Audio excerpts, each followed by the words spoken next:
Hi, my name is Ruben Oliveira. My topic is the impact of physical education and physical activity programs on childhood obesity. The reason I chose this topic is that I taught PE at the elementary level for 13 years, where I saw the effects of obesity firsthand. Um, Obesity has been recognized as the greatest threat to U.S. children, and physical inactivity has been identified as a pandemic that shortens one's lifespan. With more than 95% of U.S. children attending schools daily, schools have been recognized as a prime location to increase physical activity and preventing obesity. The Center for Disease and Prevention defines obesity as having excess body fat, and overweight is defined as having excess body weight for a particular height from fat, muscle, bone, water, or a combination of those factors. Children with a BMI or at or above 95 percentile are considered obese, and children with a BMI at or above 85 percentile but less than 95 percentile are considered overweight. Some of the articles that I found: Kahan and McKenzie examined the potential and the reality of whether students are receiving enough physical education instruction time. They concluded that there was inconsistencies regarding PE minutes and the energy expenditures across the states, according to National Association for Sports and Physical Education, or the NASPE recommendations, and the average state guidelines. They found that in general, the state guidelines for PE minutes were significantly fewer than the national recommendations. They also found that there was a significant difference in children that attended schools that followed the national recommendations. They expended over 1.5 times the energy than the schools that only complied by the state guidelines.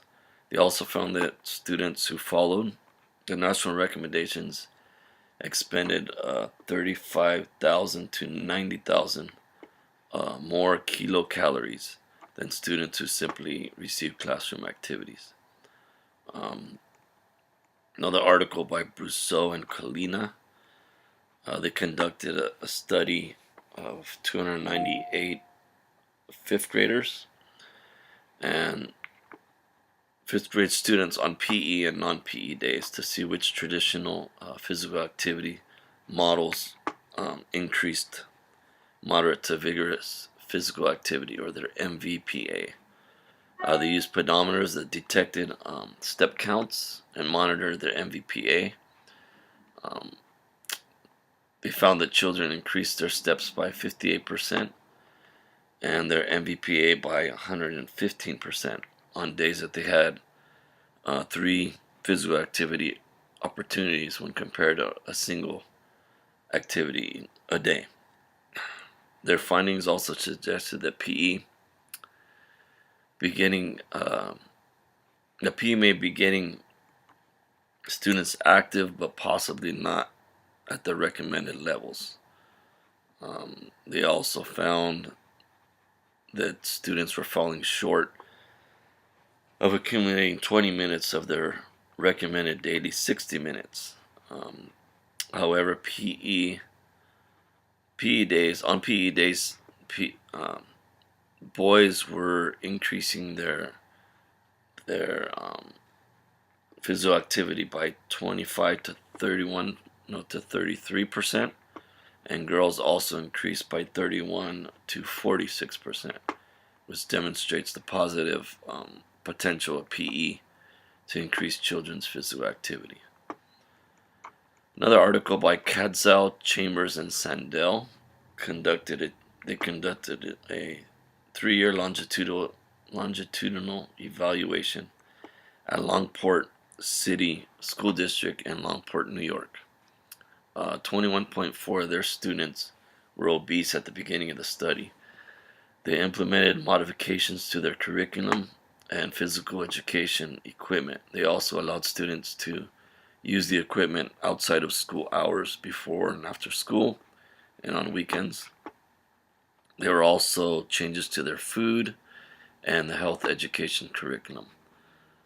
Their BMI and BMI percentiles of students were gathered once per semester for 6 semesters, and they found a significant decline in BMI percentile scores, went from 70.3% to 65.7%. And then students that were categorized as obese had a 3% decline, and students that were considered overweight had a 7% decline in BMI percentiles.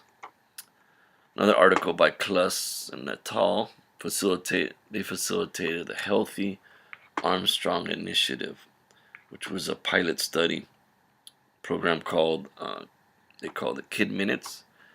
It contributed to extra school day activities combined with their current physical activities in PE classes. Now, the purpose was to evaluate the impact of the program's influence over a 10-year period.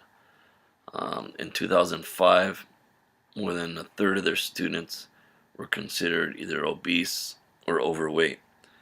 The Kid Minutes, which combined frequency, duration, and participation, was applied to define activity outcomes during an annual 1-month study.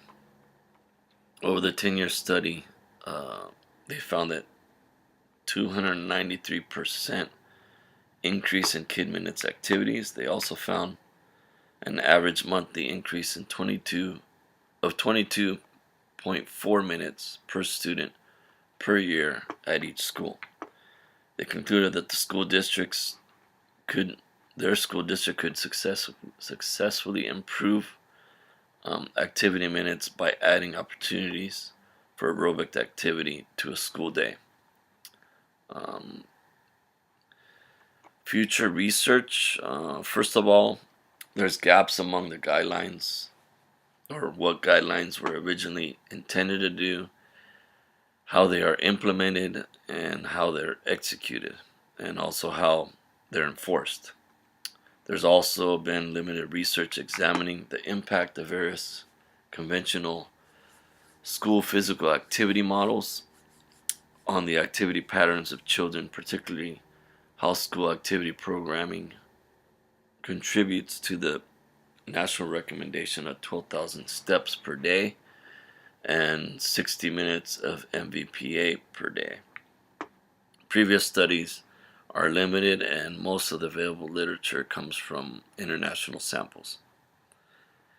My final thoughts are that physical education has great potential in supporting the control of childhood obesity, especially when conducted at a quantity recommended by either national or state standards that indicate PE time requirements.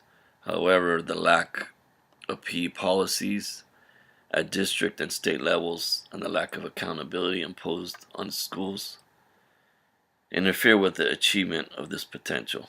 In order for physical education and physical activity to make a considerable impact on the obesity epidemic, it's essential that federal and state laws are established and monitored. Thank you.